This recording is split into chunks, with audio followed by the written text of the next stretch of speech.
But in the modern world, there's any number. I think the pantheon of what is defined as leadership is much, much broader now. You need to adapt very quickly, and you need to understand that a big vision is not necessarily what's going to motivate people now. I work with a lot of organizations that constantly talk about change fatigue as their biggest problem. It is the role of a modern leader to be able to connect individual purpose to the common purpose, right? Welcome to The Conversation. On today's episode of Trailblazers, we talk to Fraser Wood, founder of the Modern Leaders Institute, getting his insights on leadership, how that relates to change, and what it all means for the future. Enjoy this first part of a two-part episode, and be sure to subscribe.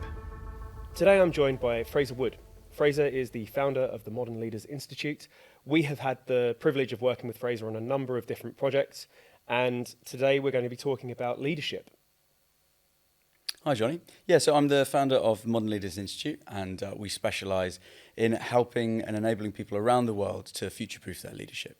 And that often involves working with academia and enterprise to really identify the skills that you need to survive and to lead in the modern world, whether that's foundational AI, or digital and data strategy, or organizational agility, or whatever those kind of things that are not typically seen as part of the leadership set that you might get in the kind of typical MBA role, but actually are critical to not just surviving but thriving as a leader.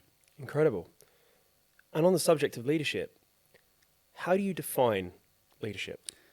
Okay. Well, I think like the kind of textbook definition is often to do with a set of criteria, a set of principles, a set of behaviors that allow an individual to align a collection or a group of people towards a shared or common goal.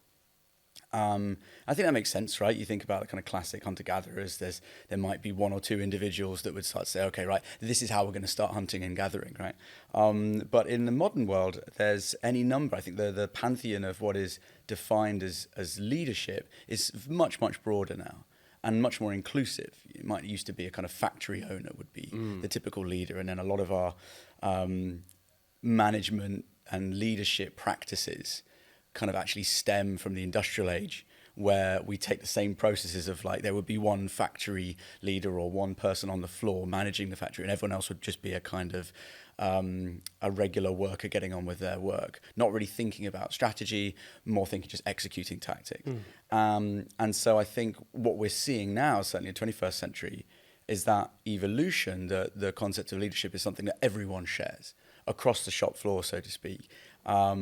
So leadership is broadening much more in who is seen as a leader. You obviously have senior leaders, you have the top folks in the C-suite, but right throughout the organization, you want to be able to see that there is a democratization of individuals leading in lots of different parts of these organizations.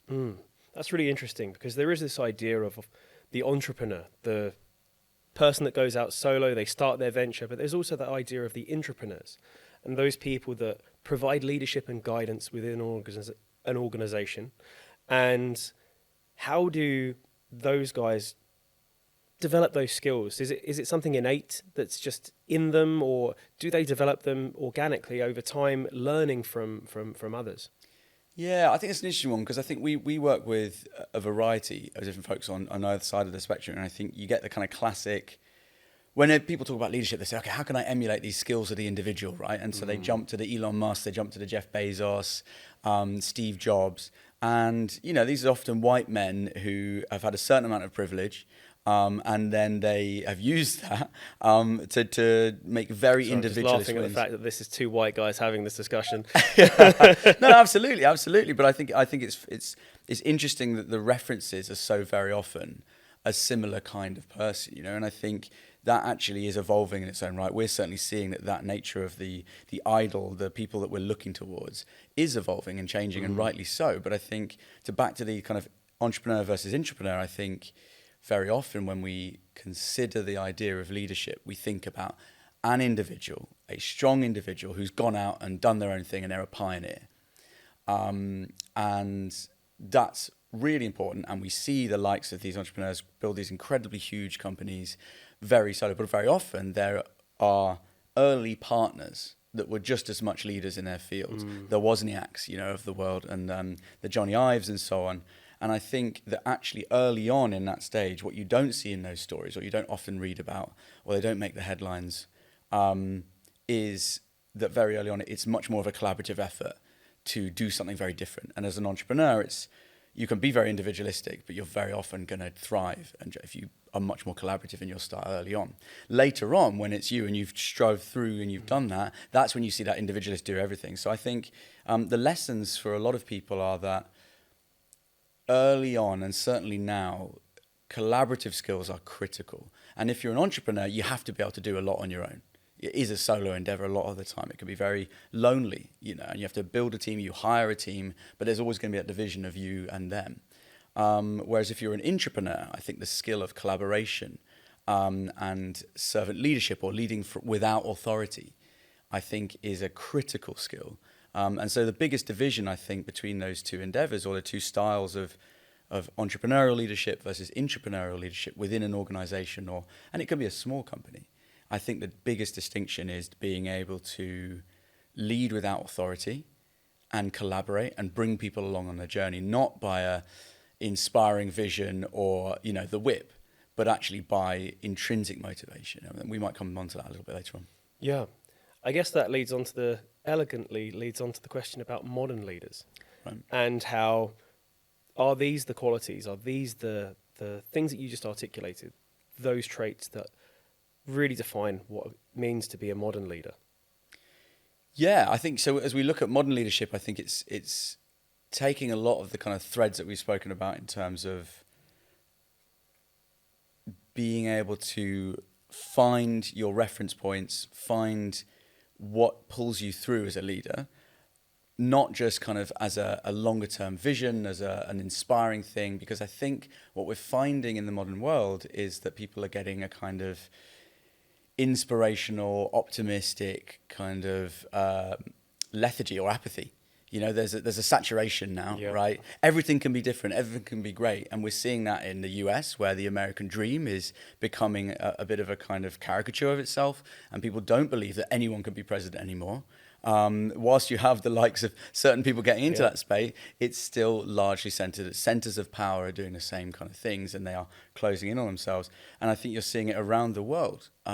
So I would say that modern leadership needs to understand 3 basic traits to be a modern leader, and to focus in on new skills, adaptability, but reconciling that with the fact that I think the modern leaders, whether you're an intrapreneur or an entrepreneur, or whether you're working inside a large company or you're going solo and you're kind of creating the next big thing, you need to adapt very quickly, and you need to understand that a big vision is not necessarily what's going to motivate people now. There is a kind of an apathy in the people that you'll be working with. There is a jadism of, do I work from home? Is this a hybrid model? Do I need to go into the office? Am I in control of the way I work, or am I actually not? And we see a big kickback after the pandemic of some of those key elements, where there was a huge amount of autonomy given to the workforce, and it actually really worked. And people felt like, how can this possibly work? Productivity is going to go down. Everything's going to fall apart. And a bunch of leaders found that wasn't the case. And actually, when you start to do the numbers, then there was a bit of a kickback where they said, no, actually, we gave a bit too much space. We want to pull back. And now you're seeing people getting very confused. So I think any kind of modern leadership needs to reconcile the fact that it's a different world now. And a big inspiring vision about having 1,000 songs in your pocket, to quote Steve Jobs, is not going to cut it when you have a burning world and you have a climate crisis, which is knocking on our door every year, increasingly so, and with increasing major wars, with multiple pandemics, which I'm sure there'll be waves to do, with antibacterial resistance. There are so many things facing. We are so interconnected and so much more aware of these global issues than we ever have been before.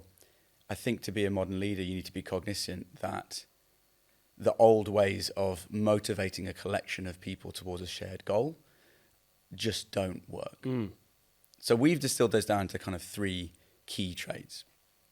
So maybe I'll go through them. Yeah, absolutely. So I think I'm hearing some of those already in just your the way that you're describing this. I can kind of already hear the adaptability and a certain perspective of these things. But let's no, absolutely. I mean, let's start there. I mean, it's absolutely it's rapid and responsible adaptability is what we look for. So the rapid piece is obviously everyone knows it's the fastest rate of change ever known, but the responsibility piece speaks a little bit to you can react very quickly and be really good at that. But if you're not thinking about the sustainable impact of that particular adaptation, or you're not thinking strategically about that, you might react quickly in the moment, but actually the long-term implications. So from a dev perspective, that's technical debt, right? You might be able to make a really good change to the code, but actually you're going to really suffer from it later on. It's the same with a big organizational change. There might be one big rapid thing for the pandemic, right? We're going to buy everyone VR headsets, every single one in the workforce, and we've got 70,000 employees. Suddenly we're broke, right? Yep. Okay, we had 2 great weeks. Or no one wants to come into the office ever again. Yeah, exactly. Yeah, I'd rather stay in my virtual world. that's it, and no one leaves. Everyone gets sucked in. So I think there's the rapidity of adaptation is critical, of course. But being responsible about how you're thinking about and thinking about the sustainability of that adaptation so that you are strategically building and incrementally improving, whether that's an individual team or a series of teams or an entire organization, thinking about adaptation as a part of your DNA, embedding change into your DNA and becoming stronger with change. I think that's the other thing, that part of that whole set is can you, not just in the systems and the processes of your organization, you embed change within those, right? But also the culture, the nature of it. I work with a lot of organizations that constantly talk about change fatigue as their biggest problem. And problem is, like, that's not going to get any better, right? So you can't have a pill that suddenly says, okay, right, we don't have any more change fatigue, it's all good. What you need to embed is say, like, change is the default. Our organization is about being changed. Part of your objectives, part of your incentive program, part of your onboarding, part of your ongoing interaction and the way that we interact with people in our company, for example, is about enabling and thriving with change. And I think if you can instill that in the culture, in the hiring, in the DNA of your company, you're going to do incredibly well as an organization and incredibly well as a leader if you're someone that can do that. I'm hearing a lot of this.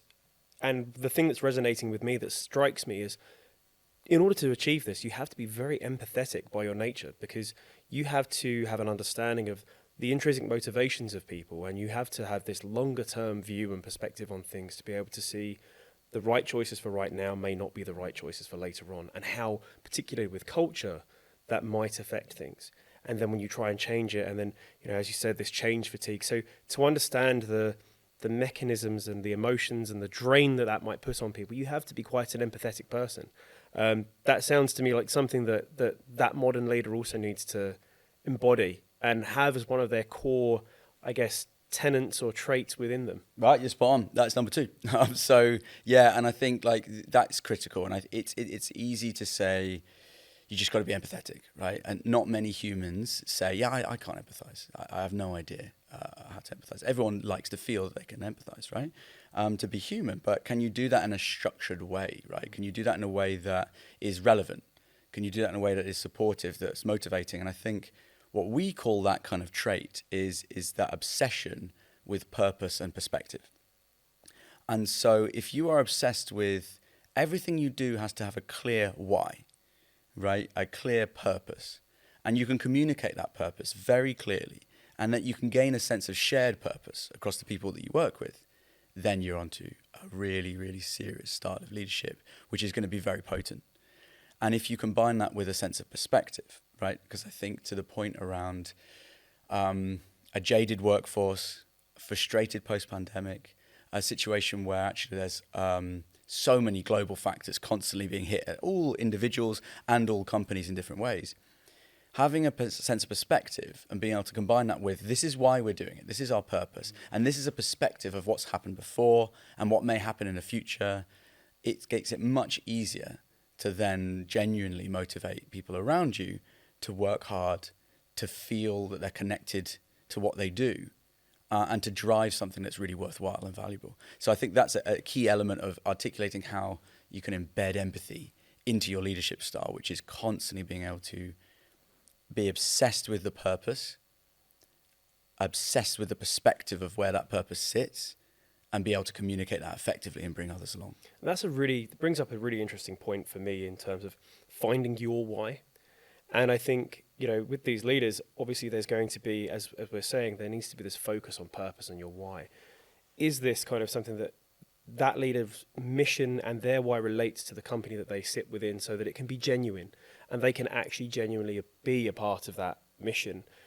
If those people don't have that why, and someone may be in a position now where they're not feeling that they're in a place where their why or their purpose is being best responded to, what do they do in those situations? Where do you think that they can kind of start to look to find that why and that purpose, and start to get to that, move that needle on where they might be more able to affect change positively, to better embody these qualities and to be the leader that they already are? They just haven't had the best time or the best opportunity to show it. Yeah, no, that's interesting. And I think it is the role of a modern leader to be able to connect individual purpose to the common purpose, right? That is one of the key skills, right? And if you're obsessed with that connection, you will drive better change. You will drive better outcomes, and you generally, what we've seen, will have a more successful business. And so I think one of the best examples I've seen of that is ING Bank, that did a huge organizational change towards increasing their agility. So they had big changes to their process, their structure, their culture, technology stack, everything. And their goal was a kind of relatively sleepy, large bank in the Netherlands. It's a global bank, but headquartered in the Netherlands, was to say, we want to be the number one mobile bank. We need to adapt. We're getting caught behind. All of finance is getting disrupted by these crazy fintech players. Yeah. We've got to catch up. And their role was like, this is not just a small, isolated innovation hub that sits somewhere else. This has to be in our DNA. It has to be a core part of how we do everything. And so the way they went about that was obviously to design what it could look like, but to really start with an entire kind of thread of the change story. So they said, right, as a leadership team, this is where we need to go. This is our change story as the vision, like kind of the steering the ship. This is what we think the change story is what it needs to look like. But that's only as relevant as the next layer down. So now we need to get our kind of like plus ones, our direct reports. What is their change story? What does that look like for the organization? And then that cascaded down even further to the point where they got every individual in every way of the work to come up with their own change story, their own why. What is my individual piece of the puzzle to affect that larger change story? And so then they went all the way down, so top down and then bottom back up. I love that. Absolutely love that, because that way everyone in the organization feels included and they have a very clear understanding of where their contribution relates to the overall mission and the value chain. And that just creates empowerment. Yeah. That creates value for me and my work and what I'm contributing. And I know that I'm a part of something greater than myself, which is something that I think a lot of us, and we all long for. We all want that part of community and togetherness. And that so beautifully embodies that whole idea. Yeah, I think, and it was fantastically successful. I think it's, that they did become the leading mobile bank in the Netherlands as their headquarters, and then that started to roll out and have implications for their whole global brand. And I think, it's still going today, and you still see the ramifications of what that looks like. Some amazing people in ING have now gone on to then share those purposes and become those leaders. And I think to talk about that kind of organizational agility piece, I think that's great. That's had mixed kind of signals. I think some people get very jaded by the term agile and throw it around too much, but I do think that ability to rapidly and responsibly adapt to change is critical. And part of doing that is to also have this obsession with purpose and perspective. And that combination of those two things, with that change initiative of having this cascade bottom down, top up relation to your connection of purpose. Like, why are we changing as an organization? What does that look like? And then what do I need to do differently? How do I need to change as an individual, whether I'm leader in the C-suite or I'm right on the shop floor and I'm, customer facing? I and us as an organization have to have a shared view of what that change story is. And so this concept of a narrative we know is powerful, like storytelling is so powerful. So I think woven within that particular trait is a natural skill for strategic storytelling. You know, so if you're good at being obsessed with purpose and perspective, you should be able to weave that into a story for yourself and for others that can motivate and galvanize and get further. And then I think the third piece as a modern leader is very, very clear, which is being insights driven. And that connects to the other two as well. Like we speak a lot about data-driven initiatives and so on. But if you chase the data, you very often get a bunch of data that you don't want or you don't really know how to deal with, right? I'm sure you've seen that as well, right? Yeah, your data is only as good as your ability to analyze and interpret it. You can have all the data in the world, but if you don't know what insight you're distilling down from that, then it becomes meaningless. Yeah. So you have all of these companies obsessed with gathering these massive pools of data who then have no ability to analyze it, no idea how to distill what the real value there is. And then you get overload. So you try to communicate that massive data packet out to someone and tell them, yeah, you should be looking at all of this. Well, I don't know the first thing to do with this. So help me. Give me the actual thing that's going to benefit me. You'll give me a much more specific. It's the difference, I think, between kind of a broadsword and a rapier. You know, you've got this big, cumbersome broadsword that's your data packet. You'll be swinging it around and you'll need a lot of effort. Contrast that with a rapier. It's a much thinner, sleeker, smaller design. You're going to be chopping through stuff much more precisely, and that will lead you to a much better result in the long run.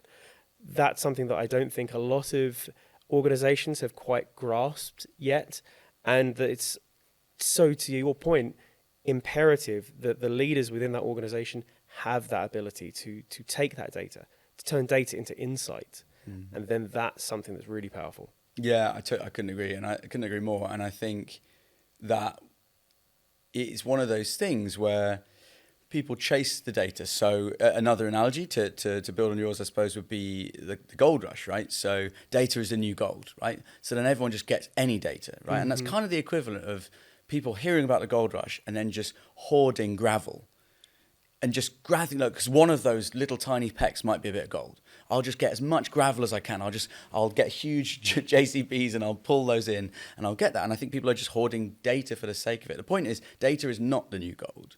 Very specific approaches or analyses of data is gold. Yes. Using data effectively, strategically, that's the gold, right? But data itself is just data, right? So I think one of the big things that we see in really good modern leadership is understanding that and being insights driven right from the start. So before I start an initiative, you know, what are the key insights that I will be looking to get, that I know I want to get? And what are the areas where I don't have a clue, but I know that there's a question there, or there's something that could surface from that, right? The beauty of data is you don't always know what the insights are going in, right? But being really clear about what we know we need to know, and then also knowing what we may want to get from this with some kind of strategic guidance or purpose going in, rather than just gathering as much data as we possibly can. Because what happens is very often it's unclean data, it's unsorted, and it's incredibly expensive. And now what we're seeing as a huge leadership challenge is the compliance issues. Having a lot of data about a lot of different people actually gets you in quite a lot of hot water quite quickly, and it's not that valuable, and there are a lot of implications where you can get into real trouble by storing the wrong data in the wrong way. So actually being a lot more strategic in how you do that, thinking about the insights first, thinking about what business questions am I trying to ask, what customer questions, what behaviors do I want to better understand, and then shaping that around that. So I think those two things come together in the sense that you have rapid and responsible adaptation to change, right? And you need to understand how and what way you're changing. And there has to be a sustainability to that.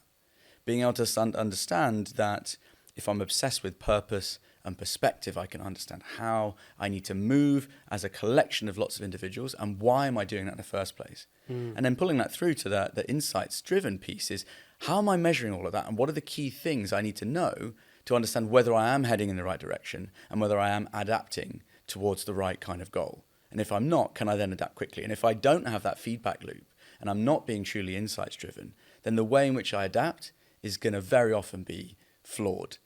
and broken and lead to a bad point. And if I'm not communicating the why, then if I'm trying to bring a collection of individuals towards a shared goal, that's gonna be really difficult, because actually I'm going to be a sea of individuals going in lots of different directions rather than towards a shared goal. 100%. And I think that one of the things that you just touched on there is the communication aspect.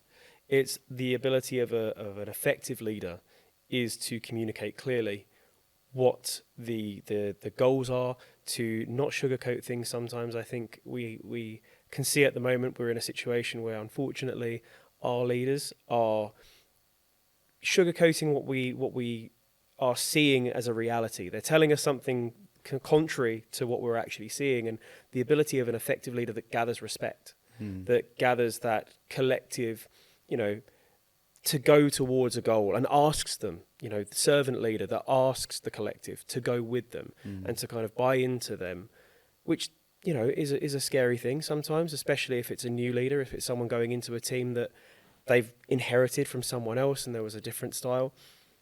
That communication about being very clear what the goals are, that there's our known unknowns, the things that we need to capture, there's these unknown unknowns. And actually sometimes, as we said, the pandemic and all of these other challenges that are going to come across, having the ability to adapt to those, and those qualities that you just mentioned in terms of the responsive and adaptability, the perspective, the all of these things come together so beautifully. And as I said, I think that kind of wraps up with a bit of communication as well, that I hear there is a key skill that as a leader you need to be communicating effectively and clearly to get people along that journey with you as well. Absolutely. Yeah, no, I exactly right. And I think, as you say that, I think one of the kind of pushback we get is, well, you've spoken about modern leadership, you haven't spoken at all about like automation, and you haven't spoken about AI, and you've spoken about digital skills, and you haven't spoken about coding. What do all modern leaders need to understand? Python or HTML, and I think what we're looking at is a set of foundational traits, the kind of the DNA of the leader, if you see what I mean. And that's something that I think very much can be developed, those mental muscles. And they sit underneath that, because then those skills, that knowledge set on top of that could be very variable. The ability to adapt, the ability to communicate and drive purpose and have that sense of perspective and understand that, a lot of the people that work with you or for you or around you are dealing with so many more global factors than they ever have done before. Yeah. Giving that sense of perspective is critical, and then understanding that it's the insights that I'm trying to do towards that. I think that pulls it together. Then that leads you in lots of different ways, which is you understand the world, you understand your value, your purpose within that, you have the perspective of it, and then you can adapt to that. And I think those two things coming together is critical. What that then looks like in different initiatives, whether you're having to react to a disrupted workforce because a lot of that in your industry, a lot of those folks in your industry are being replaced with AI, for example, which is a very real problem that's facing us. Or whether that is you're in the entertainment industry and you're mid-pandemic and you have to adapt to that. I think there are so many of these kind of business challenges. I think looking forward to the future, there are some trends, there are some themes that we see that are going to be incredibly disruptive. Having a core set of skills that allow you to do that and do that en masse and mobilize people around you, I think that's going to be critical. 100%.